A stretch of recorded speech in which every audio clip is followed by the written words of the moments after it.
Today we're going to be installing a race chip on a Mark 7 Volkswagen Golf GTI. This application will apply to all the 1.8 and 2.0 turbocharged motors.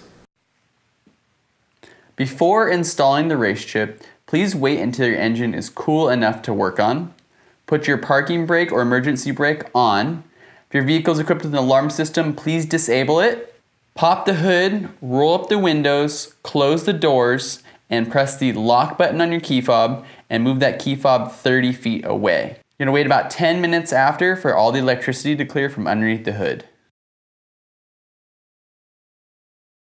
We're going to begin the installation by removing the plastic cover over the top of the motor. To do so, simply gently pull upwards and away from the motor.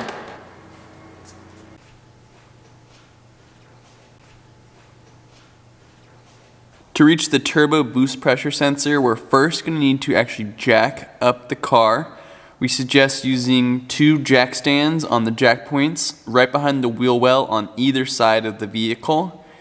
Make sure that the car is secure and safe and park with the parking brake on before you get underneath the vehicle. Now with the car securely jacked up, we're going to remove the Torx screws that are holding the plastic engine pan on. There's going to be 7 of them, 3 on either side with 1 in the very middle. So now we're going to do the A side connection. Just go to the turbo boost pressure sensor. It's the sensor located underneath the motor.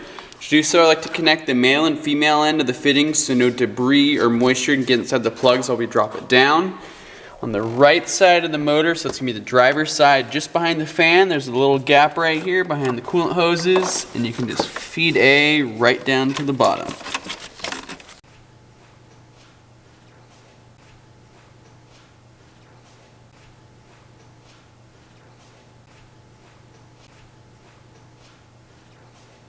Now we're going to remove the turbo boost pressure sensor. You can either press down on the small tab here, or take a small flathead screwdriver, stick it in the end, and slide right back. Then you're going to disconnect the 2 harnesses that we already put together.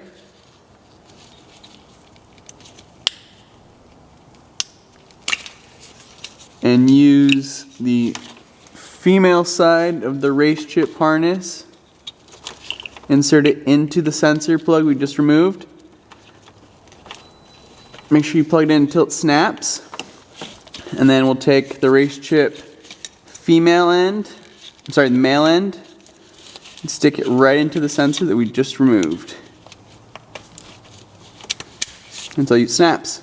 Before we put the engine tray back on underneath the motor, we're going to do the B and C connections. Make sure everything's right before we button it up. So to do the B connection, we're going to go onto the intake manifold pressure sensor here. Very easy, same thing. Push down on the tab on the back and pull straight back. Go ahead and take the male end of the race chip harness. The gray locking tab will be on the top. Insert until it clicks and press the gray tab until it snaps. Then with the fitting over here, same thing. The locking pin will go on the same side as the locking tab. That means the smooth side of the plug will go onto the side with the mounting unit. Go ahead and just insert until it clicks. And that's the B connection.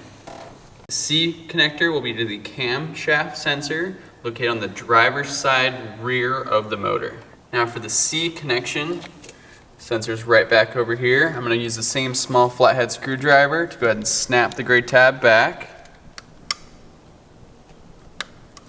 And then pop from the front.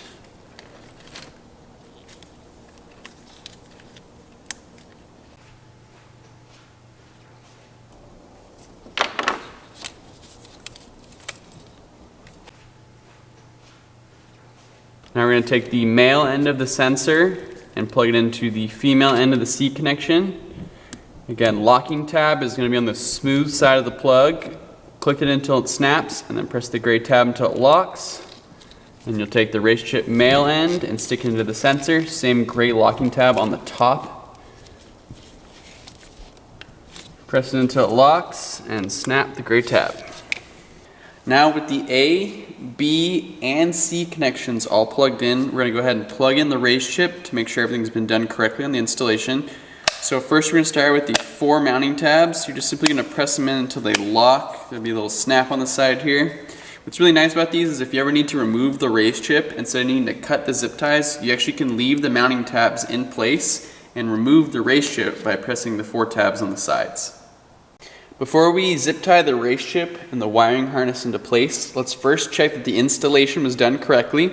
First we're going to do is remove the deactivation plug. I highly suggest hanging onto this unit, maybe throwing it into your glove box. This is perfect for any service, valet modes, or if you ever need to remove the race chip for any reason. So to remove it, simply pull the FCI plug out, remove the deactivation plug, and insert the race chip right into place. The race chip should not light up right now. There should be no power underneath the hood. So on the first initial installation, you want no LED or no green light if you have the RS unit. To mount the race chip, we're going to go ahead and use right behind the driver's side headlight. We'll go ahead and use the 2 supplied long zip ties to go around the ECM cable right here. Make sure when mounting the race chip to put it out of the way of any moisture, vibrating, or hot parts. And if you're going to zip tie any electrical parts, make sure to not go too tight to pinch any of the electrical lines or wires. With the race chip zip tied in place, we're going to go ahead and zip tie the rest of the wiring harness. Make sure when you're doing this to keep all the wiring looms away from any hot or moving parts, as well as the zip ties are not pinching off any fluid or electrical lines.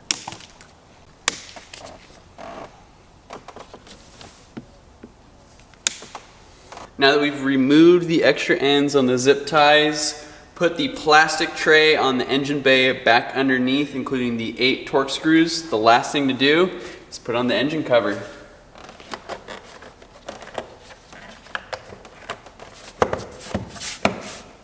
And you're all done.